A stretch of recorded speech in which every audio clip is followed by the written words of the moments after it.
Lisboa vem sofrendo aumento considerável nos preços dos aluguéis de casas e apartamentos.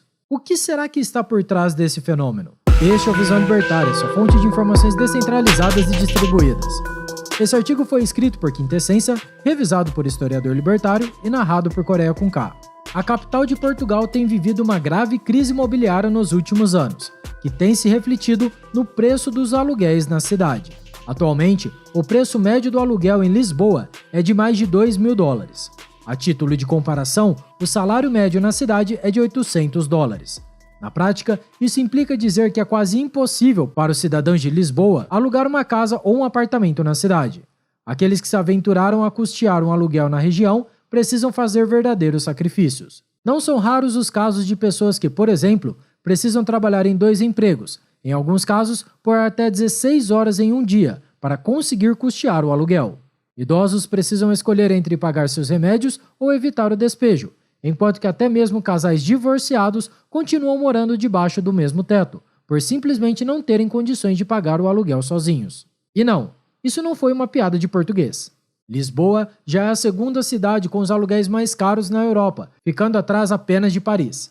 A capital portuguesa tem um custo de locação de imóveis de €23 por metro quadrado. Esse valor representa, na prática, um aumento de 40% em relação ao começo do ano passado, muito acima dos índices de inflação no país. E esse problema não se refere apenas ao aluguel. Também é muito difícil comprar um imóvel em Lisboa. O morador da cidade precisa trabalhar, em média, quase 15 anos para conseguir adquirir uma casa ou um apartamento na cidade. A consequência imediata da alta dos preços dos aluguéis e dos imóveis em si é que muitas pessoas estão simplesmente abandonando a cidade. Os liboetas estão preferindo morar na periferia da capital, em casas de pior qualidade e que, portanto, cabem melhor em seu orçamento mensal.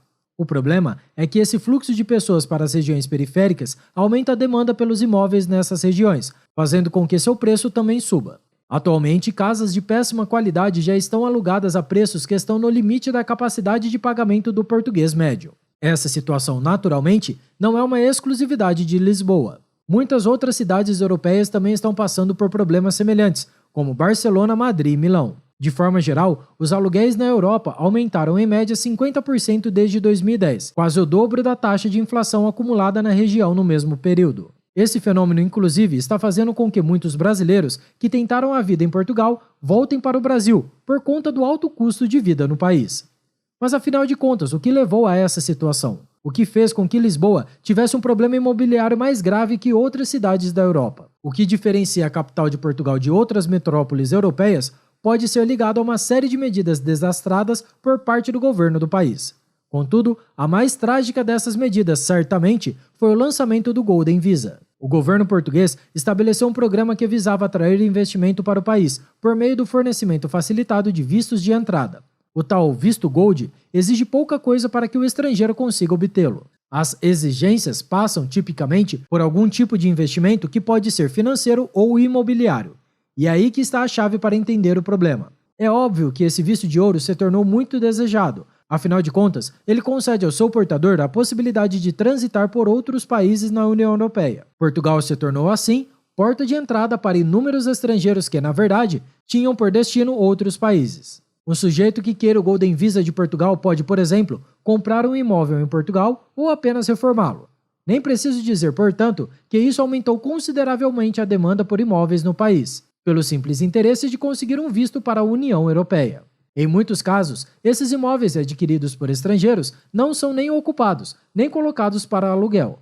Existe até mesmo um sistema de recompra de imóveis, em que a mesma casa é comprada e vendida por indivíduos que querem adquirir o visto Gold do país. A ideia do governo era atrair investimentos estrangeiros para Portugal. O que ele conseguiu fazer, porém, foi distorcer o mercado imobiliário das grandes cidades.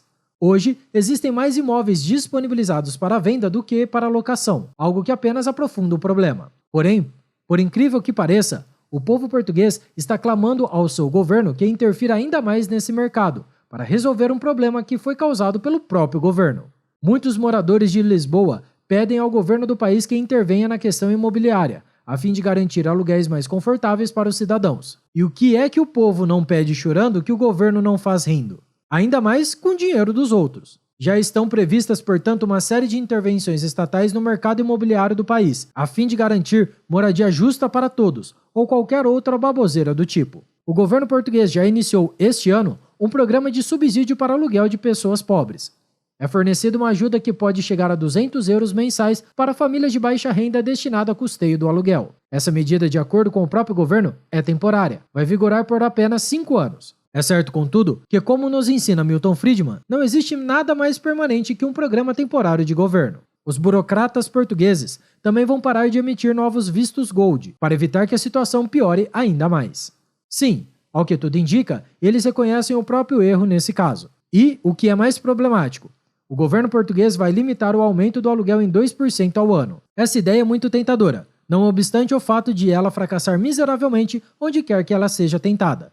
Berlim e outras cidades europeias que o digam. A real resposta para o problema de Lisboa, porém, não passa por mais intervenções estatais, ao contrário do que pensam muitos lisboetas. Foram justamente as ações estatais que fizeram com que o mercado imobiliário do país chegasse a esse estágio. Aliás, esse problema é compartilhado por inúmeras outras capitais mundo afora. E a origem do problema em todos os casos é a ação intervencionista estatal que sempre termina por distorcer os mercados e a economia. Diversas metrópoles ao redor do globo estão se despovoando, ou pelo menos seus centros históricos estão passando por esse fenômeno. Dada a enorme quantidade de regulamentações e burocracias que rege esse setor em vários países, é difícil ampliar a oferta de imóveis ou fornecê-los em condições mais favoráveis. Por ser um mercado artificialmente engessado, seus preços acabam por não ser acessíveis e convidativos. Os centros urbanos, então, se transformam em amontoados de imóveis extremamente caros que, aos poucos, vão sendo abandonados por seus ocupantes. O caso de Portugal, conforme citado, tem um agravante do efeito colateral dos vistos gold fornecidos pelo governo. A intenção por trás dessa medida poderia ser até boa, mas de boas intenções o inferno está cheio. As consequências não previstas das ações estatais agora cobram o seu preço. No caso dos inquilinos de Lisboa, que precisam trabalhar dobrado para simplesmente pagar o seu aluguel. Precisamos dar o braço a torcer. Poucas instituições seriam capazes de destruir tão bem um setor econômico inteiro quanto o Estado. Nem mesmo desastres naturais conseguem tamanha façanha. A solução para o problema imobiliário de Lisboa não passa por mais Estado. Foi justamente o governo de Portugal que causou essa confusão toda para início de conversa. O que os lisboetas precisam é de mais liberdade econômica e de menos restrições estatais. Quanto mais livre uma cidade é, mais eficientes serão as soluções apresentadas para seus problemas cotidianos. Contudo, se a coisa continuar funcionando da mesma forma, a tendência é que vejamos a histórica cidade se esvaziando cada vez mais, na medida em que as periferias vão se enchendo de casas precárias. Obrigado por sua audiência. Se você gostou desse vídeo, clique no ícone de curtir abaixo e compartilhe em sua rede social. Se deseja ser notificado de outros vídeos, inscreva-se no canal e depois clique no ícone da campainha. Escreva artigos, você também acesse visãolibertaria.com. Até a próxima e tchau, obrigado.